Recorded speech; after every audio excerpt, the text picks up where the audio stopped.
Hey guys, what's up? Welcome back to the channel. It's Cynicalex. And today I want to take an in-depth look specifically at Thor from the Ragnarok update, because I feel in addition to the uniform and all the changes that have surrounded the character, there has been quite a seismic shift in how people should be building Thor and what they should use him and what he's going to be most efficient at doing. And so I wanted to look at the character very specifically, just one-on-one, and give you my opinions and my build ideas for the character now that he has his Ragnarok uniform, now that he's kind of in the best position that he's been in since he entered the game. And if you're just getting the character, if you just tier 2'd him, if you just mythicked his uniform, or if you're thinking about investing in him in the first place, you can use some of these ideas, merge them with your own, and build the character to kind of their maximum potential. So the big issue that Thor had before this update, before Ragnarok, was survivability. His damage had always been decent. You could get by on Thor's damage, but even with his unworthy Thor uniform, even with his guard break on his fifth, or his guard hit on his fifth skill, excuse me, and even with the decreased incoming damage, he would just take too many hits. And so many players advocated to build their Thor defensively. You could have built him defensively with an ISO set like Drastic Density or Binary Power. You could build him defensively, as I did, with an Obelisk that has something like Invincibility. And this was the main role for Thor, but that is no longer the case. As you may or may not know, Ragnarok uniform for Thor has changed the character basically completely. In addition to changing his damage a little bit, I think his damage has gone up maybe 15 to 20%. Uniform over uniform. His defense has skyrocketed. They've added 3 new iframes on his first, second, and fourth skills, and they've improved his guard hit on his fifth skill to 5 seconds of immunity. So survivability is no longer an issue for Thor, even when he's played automatically in an auto settings such as Timeline or Alliance Conquest. Given the fact that he has so many iframes, given the fact that he has immunity, and given the fact that he has stun or hit stun on his third skill, he is a threat in basically any situation, as long as he doesn't get punched first. As long as Thor can make the first punch, he's going to land a hit and he's going to do a lot of damage. In addition, Thor has always maintained, since he got his tier 2 passive, the ability to pierce. It only pierces barrier and immune, so it doesn't work against invincibility, so you have to kind of weed those situations out when you're going against, especially in something like Conquest. You can see the defensive team. If they have invincibility, Thor won't be as effective, but if they rely on immunity like Elsa, Black Bolt, etc., you will be able to take advantage of his 70% chance, which is huge. That's like Cable level. And you can pierce to basically just one-shot them anyways. But Thor has to make the first hit. So I think regardless of how you're going to build your Thor, you're going to want to give him guard break immunity. I know now that he has 3 iframes, it's less important. Guard break doesn't apply to iframe skills, especially if they're instant iframes, but he has some gaps in his iframe on his second skill, Sword of Thunderer.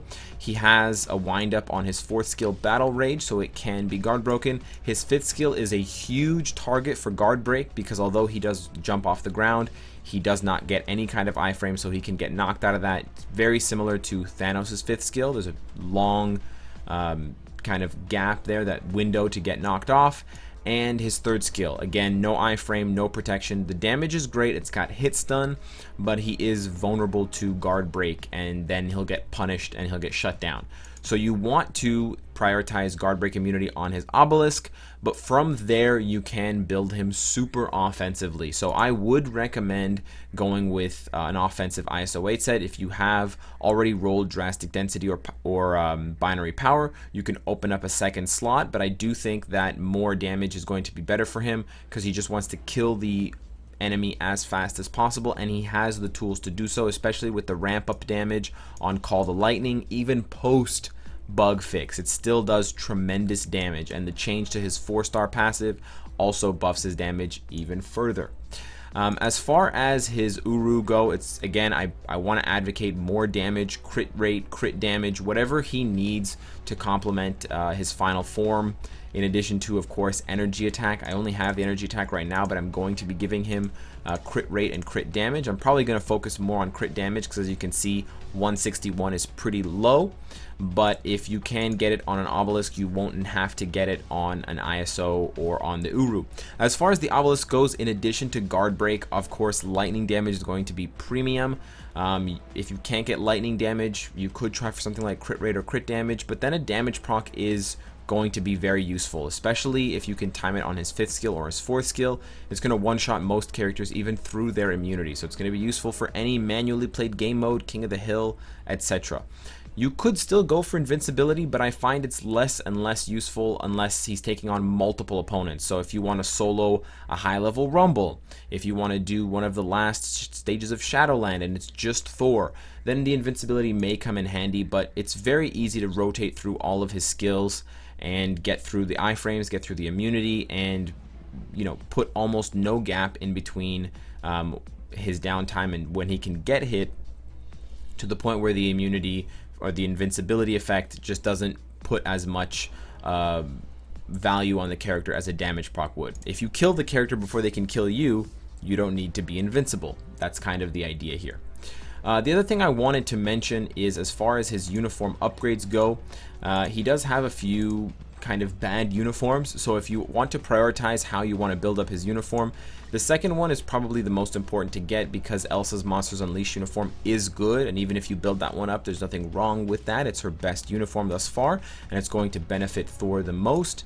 The third slot, Vulture, is a decent uniform to get. You could roll for skill cooldown or HP. I think those are the two best options, but you could go for ignored defense if you really need it. The fourth one you really don't need, although you may already have Rogue's Age of Apocalypse. The first one you also don't need. And unfortunately, the fifth one you should get. I haven't gotten it yet. It is also energy attack, or I believe all attack. So it's very useful for Thor because, again, you want to hit first and hit harder. But Mockingbird is a pretty low tier character. The uniform is good for her, and it is her best uniform out of two options. But it's kind of a premium purchase, I would say. If you're really keen on making your Thor, top 100, top 50, you're going to need to get this uniform, absolutely. But if you just want an above average Thor, the way that I do, you can probably get by without it and maybe just focus on upgrading Elsa's uniform up to maybe advanced or heroic to make up that extra energy attack that you're not getting from that fifth uniform. Finally, guys, I want to show you a clip of something I was able to complete in Shadowland using Thor. Now, this was before any of the bug fixes were changed on his third skill, so I was taking advantage of that extra stack damage from Call the Lightning, but I want to show you just how powerful Thor can be if you aggressively chain through his skills, if you continuously hit the enemy and you basically don't give them any breathing room whatsoever. Constant hits, constant lightning damage, the shock acts as a hit stun, and if you just rotate aggressively and quickly through all of Thor's skills, you may be able to pull off something amazing. This is a stage, I believe, 29 Black Order Thor solo. We do have the leadership of Ironheart to back us up and some extra damage going on to kind of help Thor out in the very first round against the first wave, but against the second wave, Thanos and his two goons, it is pure Thor, and the effects and the damage are pretty magical.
So I hope you guys enjoyed that clip of Thor owning that stage 29 Shadowland Rumble basically against the Black Order or Wave.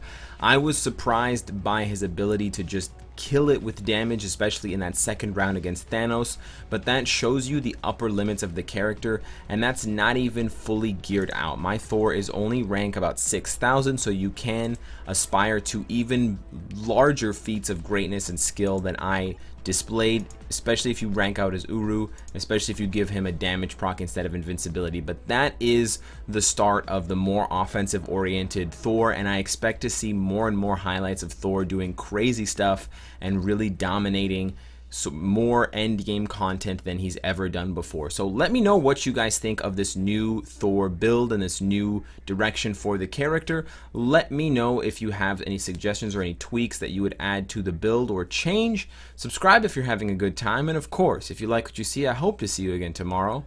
Take care.